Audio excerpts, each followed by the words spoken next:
Yo, what's going on everybody? Welcome back to the channel. We did another video like this. It was a cool photography video on a 911 on VSKF. So we did like a sunset shoot, and we kind of decided after that video, me and Ben are going to do more of these, and this will be titled Drive and Shoot.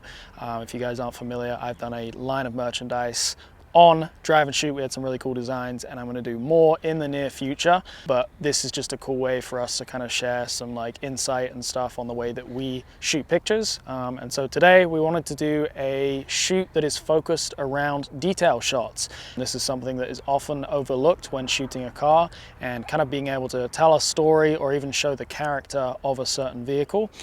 We have Benny, like we did last time. Benny's my roommate. We're both photographers, and so it's really fun when we get to do this because we can bounce ideas off of each other. And I highly encourage you guys, if you're going to go out and shoot stuff, get a buddy who's into shooting photos too, because if you guys bounce ideas off of each other, you're going to have way more fun with it and make yourselves better photographers.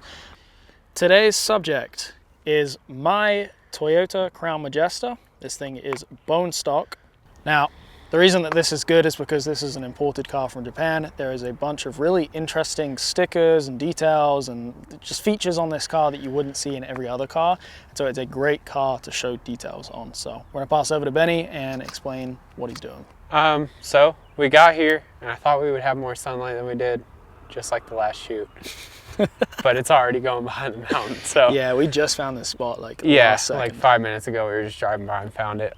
So we might have to, I mean, it's still gonna look good, but I was really hoping right when we got here that I could find some ways to highlight the sunlight coming through the windows and stuff like that, to highlight some of the details. Use work with highlights and shadows, but we lost it. We're still gonna do it. Hey guys, video's over. We're done. Video's over. Cut it right now. Basically right now I'm just trying to get my lighting, get all my settings correct, my white balance, all that stuff. And basically I just try and get it close to what I want to edit off of once I take it to post-production. Like I don't want to do a lot of work to white balance because it doesn't always preserve like the right colors in the, I don't know what the fuck I'm saying, dog. I don't know what I'm trying to say. Just try and shoot your settings close to how you want to edit your photo. Like in camera, get your photos close to your edits. So I am going for a more warm tone just because we are losing sunlight, which means we are losing orange warm tones as we speak. So I'm going to account for that as the sun goes down by just continuing to bump up the white balance and kind of keep it consistent throughout. I'm going to start shooting some details now. I need to look at some of the details on this because it's actually, I haven't spent a lot of time doing that. But right away, things like this, I wish I had a longer lens to show this off. But an angle like this where you can position like the driver's seat down in the bottom right corner of the lower thirds, it's a pretty cool looking shot. When you have a lot of backlighting, you can play with shadows and highlights a lot more. And really that's just up to personal preference. There's a lot of really great photographers who understand shadows and highlights a lot. There's one guy actually, he does videos similar to this. His YouTube channel is called Capturing the Machine. And he understands light and shadows better than just about anyone else I've ever seen. Almost exclusively uploaded iPhone photos for like 3 or 4 years on Instagram, and they were all like top notch. So if you want to see more videos like this, we're going to keep doing them, but go watch his channel too, because he has a different style of shooting than I do. And he's actually taught me a lot about highlights and shadows and how you can use them and how you can kind of break the rules. You don't have to always have a super balanced photo, like that sort of thing. So one thing I'll see a lot of people do is when they shoot sunsets, either it be after the sun's gone down or the sun is still up, they try as hard as possible to hold on to that information in the sky, which sometimes it works, but sometimes you end up with this really unnatural looking picture where it's just like, it looks crazy HDR because the sky is so harshly crushed. It's all about finding a balance for me. Now, there's no wrong way to do it. It is obviously subjective. Photography is an art form, so you can do it however you like. But for me, I like to retain some of that information in the sky, but it is not crucially important. As long as you can make out that it is a sunset and it's not completely blown out, for me that works. One thing I would like to stress a lot when shooting interiors, same thing I stressed when I was talking about just shooting in general. Use your foreground, your subject, and your background as like a stack. So like right now, my main focus obviously is the middle of the steering wheel, which when you're shooting interior shots, almost always focus on the steering wheel, but I have this pillar in front of me to break up the shot and naturally lead your eye right to the... Shut the fuck up! Naturally leads your eye right to the steering wheel, to your subject. You can do that in a lot of ways, especially shooting interiors. It's really fun to get kind of close up to the back of a seat like this. You can get in the back seat and shoot like through the middle of the two front seats to focus on the steering wheel, focus on the radio, things like that. When you are limited to a wider lens, like a 35, something like that, it's really smart to do things like that, because if you don't, your subject or your point of interest within the photo might get lost because there's so much else going on. So break up your photo, bring your eye directly to what you want the subject to be. This is something I learned from shooting inventory cars at a dealership. When you're wanting good, consistent interior photos, make sure the seats are matching. I'm gonna show you this shot after this video when we're going over it and editing. But shooting with the reflection of a window, you don't have to polarize everything. You can use the reflection to your advantage. Of course, this is my go-to. I like to shoot through the rear window from an angle like this, because it just kind of, I don't know, the slope of the windshield coming back towards you provides a lot of perspective and just makes for a pretty interesting looking photo. So right now I'm just kind of playing around with all of the angles of like the steering wheel that I can get, where I can shoot through, because that will clue me into other places I can shoot through for other interior details. This is a shot I was talking about a second ago, about shooting through the middle of the two seats. I don't know if you guys can see that. See what I mean? Nothing else is in focus. If you have a longer lens, it's a little more fun. You can focus on the actual details of the crown within the steering wheel, that sort of thing. When you're limited to this, do things like that. I don't know. Fucking hell, my foot. Whoa, dickhead. Fucking came out of nowhere, mate. Yeah, he's low as shit. That's actually really fucking beautiful. Damn, we need a shot with a plane in the back. Hold on, watch out. Yeah, it's a little too far off. That one is cool. I don't know if Liam has shown off this detail of the Majesta yet. All one piece, all one big window visor. Very rare part. Big old flex. And it looks really good with the sun behind it. So that's why I was taking a picture of. Liam just pointed out this shot. Trying to find a cool way to capture the fender markers. Liam is pointing out cool angles to me, but they're not translating in my brain. This is cool about being two photographers, because we see two scenes differently. He's seeing something that I just can't wrap my head around.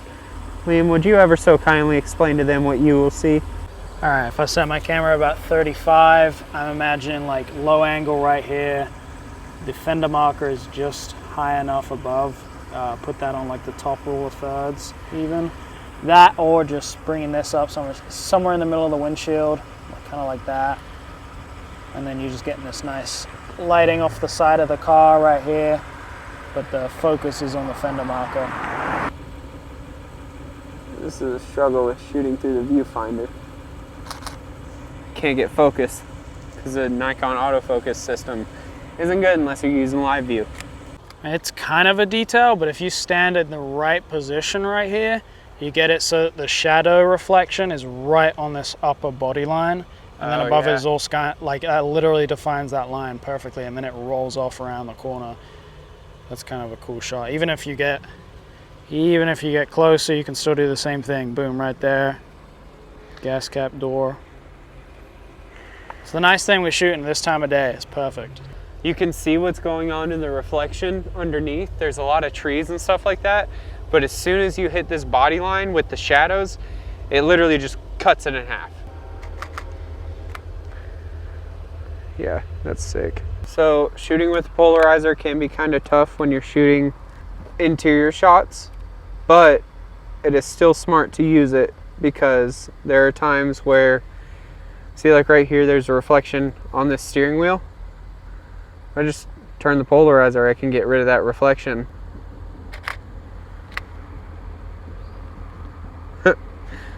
It is neat to look at, just back and forth. So just like the rest of every photo ever, use your foreground. I'm almost aiming directly at this air freshener here, but my point of focus is the digital dash. And all this is doing is just leading your eye directly to the digital dash. I'm just pretty much like blocking shit. I put my lens up to stuff and block it, and that is like a natural way to just bring your eye to the subject. And it's less shit that you have to edit. We've got a bit of a traffic jam now. There's a truck behind us, truck passing, but they're just all out and about, hooting and hollering, slipping and sliding, squirting and squelching. Right now is perfect lighting to get shots like this because nothing is too overbearing. You can get a very well-balanced photo. Talking of well balanced, don't fucking fall over, dude. What? You look like you better fucking fall over. Nah, dude. I am about to fall over. I'm also wearing Crocs. Not the smartest photo shoot shoes, but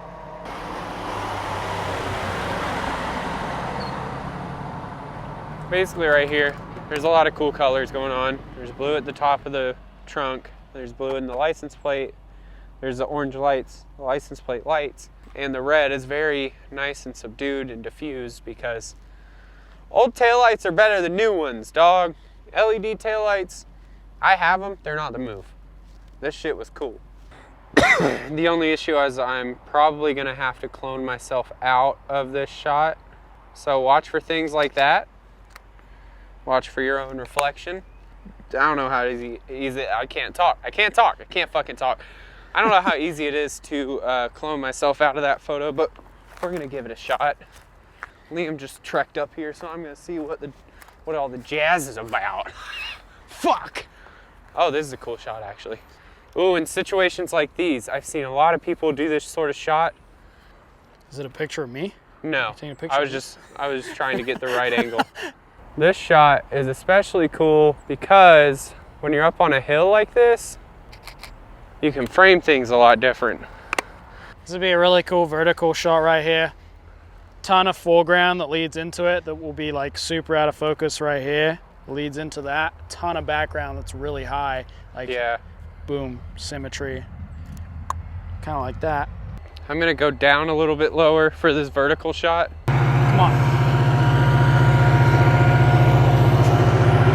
You won't choo-choo!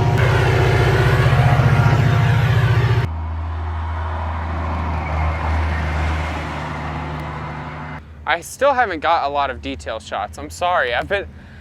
Everything in me is just like, yo, it's just a shoot. So I'm just doing every angle I think of. Yeah. So. Oh, this is actually a smart idea. For cars that have a parking pole, wait until blue hour comes around. Use your headlights to create orange. Then you have blue sky. Complementary colors. Automatically a good picture because you got blue and orange from the start. And none of that teal and orange bullshit. All right. Said something about you can't be parked something. Can't what? He apparently said we can't be parked here. I don't know. It looks a little too unnatural if I do that. Maybe just from one side? It's getting there. I think I can push some shadows a little bit. I'm just gonna go full natural light with this. We're about done shooting here. We're gonna cut to at home. Yeah! Sorry, I was just getting out of the car. We're gonna cut to being at home after the pictures are edited so that you guys can see them, and Ben will explain. I just wanted to go over some of my favorite ones, just like last video. I'm gonna start it off with this shot that I took a photo of when we weren't even recording yet.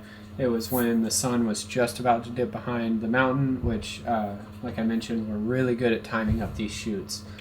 Yeah, it was just kind of like my test shot to kind of get my lighting, my white balance, everything like that, but I ended up really enjoying it. This next one is this interior shot from the passenger side of the car, kind of shot through the rear window on the passenger side and shot basically through the A-pillar and the seat to focus perfectly on the steering wheel.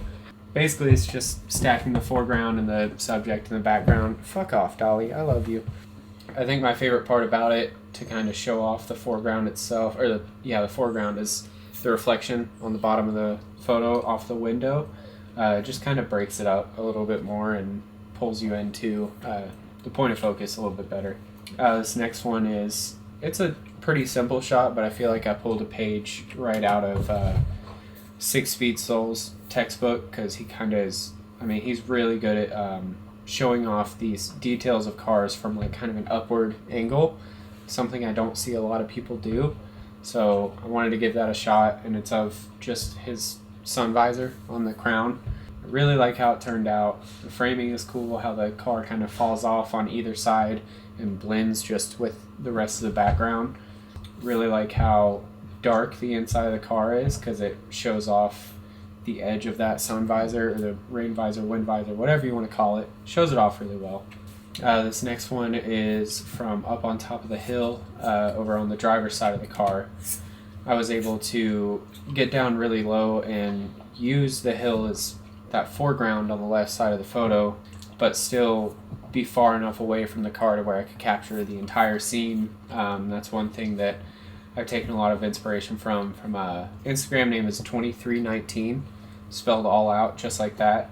He is really good at getting these very wide shots to capture the entire scene that the car was in, and I really like that aspect to a shoot. It's something I hadn't done a lot before, and I would like to do more of, and a spot like this allowed for something like that, and I'm glad it worked out the way I wanted it to.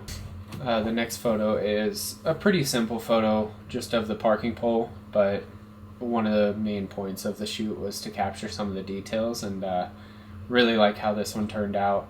The headlight reflecting off of the pole and kind of giving it that halo sort of effect around the pole itself. It looks really cool to me. The orange going into the blue of the sky, because it was just about to be blue hour right then. Just overall, I think it's a satisfying photo to look at, but it also accomplished a goal of capturing one of those details that makes this car cool. You know, you don't see parking poles on USDM cars. And the last one is this shot from inside of the car. It was the very last shot we did. This one was a little bit more difficult because there wasn't a way to really capture the details or just bring out some of those details and the shadows in the car itself while still getting a good exposure on the outside. So basically this was just the magic of editing.